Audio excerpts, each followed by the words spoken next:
Dear friend, brethren, doctors, good morning. I am CJ, tumangkod of the MCC medical team, the fourth child and youngest daughter of a retired seafarer and a public school teacher. For us to get a whole picture of this blessing from the Lord, I'd like to introduce to you my parents, Rio Ramos and Juvie Tabrilla Ramos. Mama is the fifth of 9 children born to a fisherman and manugputo. She lost her father to the stormy seas when she was still in elementary school, yet persevered with her education by working for a relative for her weekly allowance. With grit and perseverance, she was able to graduate and obtain her license. Mama was the first in her family to graduate college and become a professional. Papa, meanwhile, was the only child of a housewife and a manual laborer.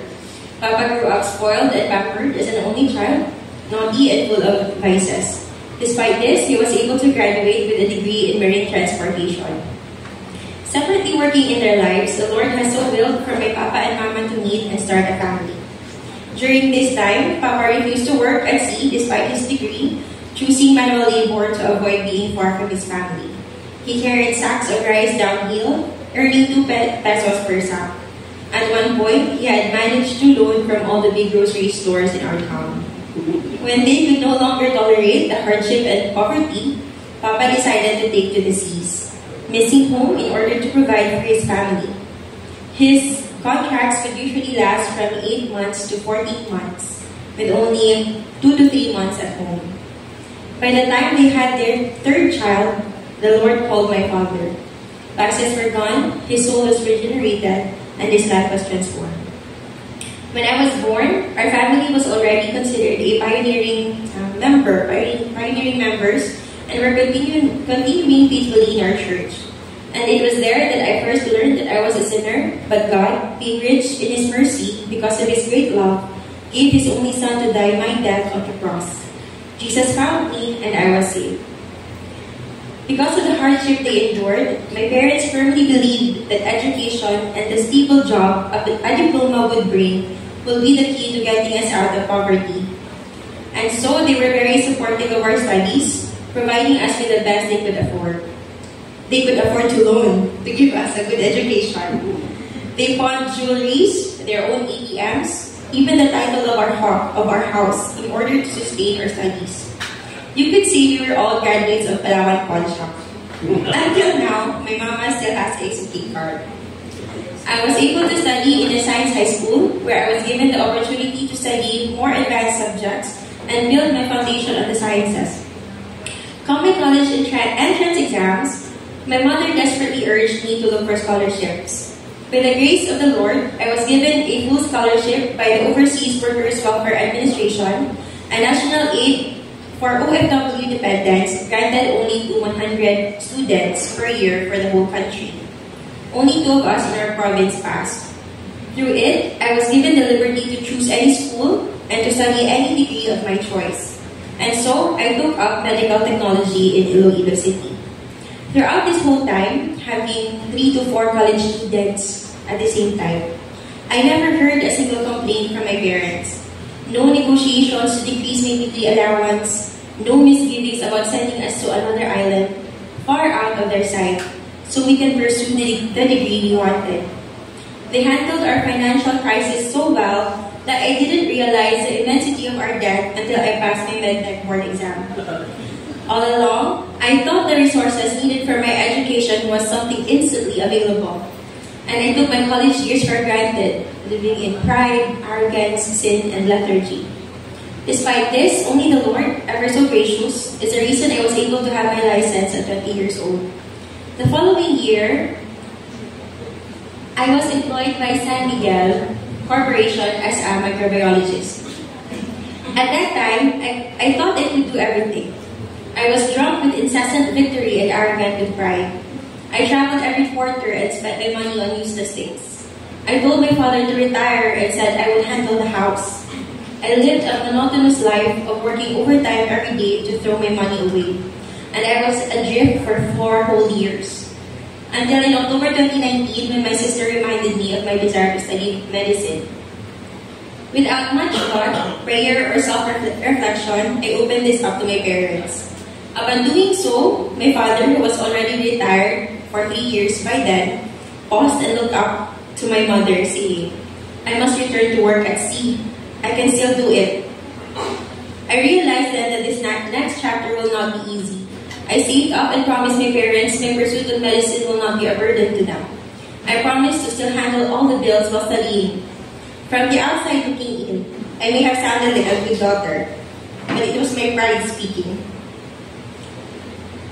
By the Lord's mercy and discipline, I have since repented. Little did I know, God's providence has always been actively at work in my life. Once again, I looked for a scholarship. Only there was no available scholarship except for the one my sister already availed, which was NOSP Nopmans. The rules clearly stated that the same family should not have more than one scholar. My mother, however, declared beside her signature in one of the requirements that her eldest daughter was also a Nopmans scholar. Surprisingly, I was still allowed to apply for Nopmans despite my mother's declaration. At the same time, I started processing my requirements for NMAT, a national examination required for those who want to take up medicine. I was supposed to take my NMAT by March 2020. However, COVID hit and the examination was postponed to August, the week before med school starts. I knew then that I would not be able to pass my requirements and enroll. I was already 24 at that time, and the maximum age for the scholarship was 25 years old. I could not wait. I did not know what to do next, but my sister, already a part of MCC, consulted Nong Aaron. Those times were my first few dialogues with Nong E. He impressed in me the magnitude of my academic undertaking and the impact of being a doctor who can help others. And I do not remember exactly what happened, but since that time, that conversation, I suddenly yearned to study medicine. It was a different feeling altogether. I joined NMAT study groups, I sent letters to regional CHED chairmen, I even messaged the FB account of the national chairman of CHED. and I appealed to USLS, the only med school partnered with my scholarship. However, their responses were lacking and inconclusive. I remember my pleadings with the Lord at this time, but with what little faith I had, I readied myself for defeat. And with this, I was still shortlisted for the scholarship interview. So, I went to the interview with my script. Teary-eyed, I told them my desire to pursue medicine. I finished by explaining them my circumstance and asking them to include my name in the next academic year should LaSalle reject my application as I still do not have my NMAT. To my surprise, all 3 panelists, the head of the scholarship program and 2 doctors, urged me to submit an appeal once again to LaSalle and CHED. They assured me of my slot in the scholarship. They even told me they would wait for my document processing before they would release the official list of scholars. It is only by the grace of God that an institution should wait for its applicant and not the other way around. So thinking the support of the province would surely earn me a slot for first year, I communicated with the college again, only to be rejected yet again. I remember crying in my bed, asking the Lord, "Lord, don't you want me to be a doctor?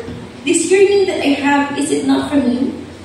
It was my most intense and only crying session in all my med school. Wala pa ako ka-start. I thought surely the Lord would give me this. I am His child, am I not? Why does He stay His hand? I was so confidently wrong in my ponderings during that time. And so the Lord turned my heart and I surrendered my desire to Him. And after almost 2 weeks of silence, lo and behold, the National Department issued a memo allowing medical schools to accept students without NMAT. I thanked the Lord again with tears and emailed the school. The scholarship coordinator at the College of Medicine communicated about my circumstance and ultimately allowed me to enroll despite the lack of NMAT. When I had my interview with the Dean of the College of Medicine, he jokingly required me to attain at least 94 for my NMAT due to all their negotiations with my scholarship and the to and fro of my application. Both of us never would have thought that it would be one of God's confirmation of my calling for medicine. He indeed gave me more super percentile rank. Upon hearing the news, this is what Nong Errol said. Tell her to never forget God. This is her basketball. I thank the Lord for His love, for in His loving kindness, He prepared my heart by pruning me. He turned my eyes to Him in my waiting, disciplining me and strengthening my path. During med school, I was introduced to the Massive Christian Church medical team, a group of Christian doctors and students who aim to glorify God in their profession, by ministering to one another, the medical students and their patients. The weekly online gathering of medical students for fellowship were my lifelines during med school. It was also through that I accessed notes and was instructed on how to go about my studies. I was encouraged by the manongs and manangs. Their wisdom, as well as my witnessing of their persevering in the Lord, helped me to endure. We bonded over fellowship, medical missions, and conferences. As I got closer to the team and the church, the Lord allowed me to delve into deeper truths of His gospel, and I came to understand more fully the wonders of His grace. As fellow siblings in Christ, they shared their vulnerabilities and struggles, and we helped each other be accountable.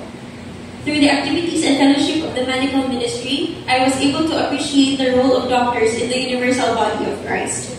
Joining hands with the church in various endeavors, I saw their theology applied.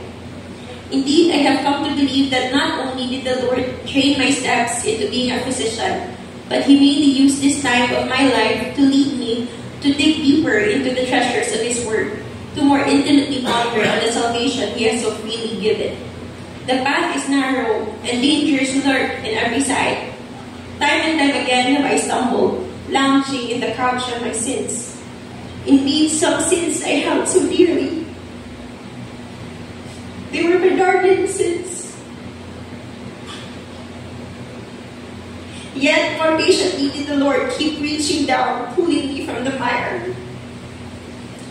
5 years has passed since then, and the Lord is ever more sweeter. His radiance all the brighter.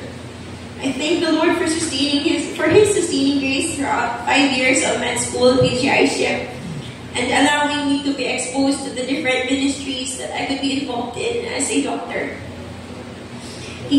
I thank Him for His grace when I was preparing for my board exam review. He gave us peace even during earthquakes and while waiting for the results, and He allowed me to participate in a week-long medical mission while waiting for my board exam results. I think that would have to be told at another time for lack of for discussion. And He confirmed our calling once again by letting us pass the board exam. So all glory to our Lord Jesus Christ alone. Thank you and good morning.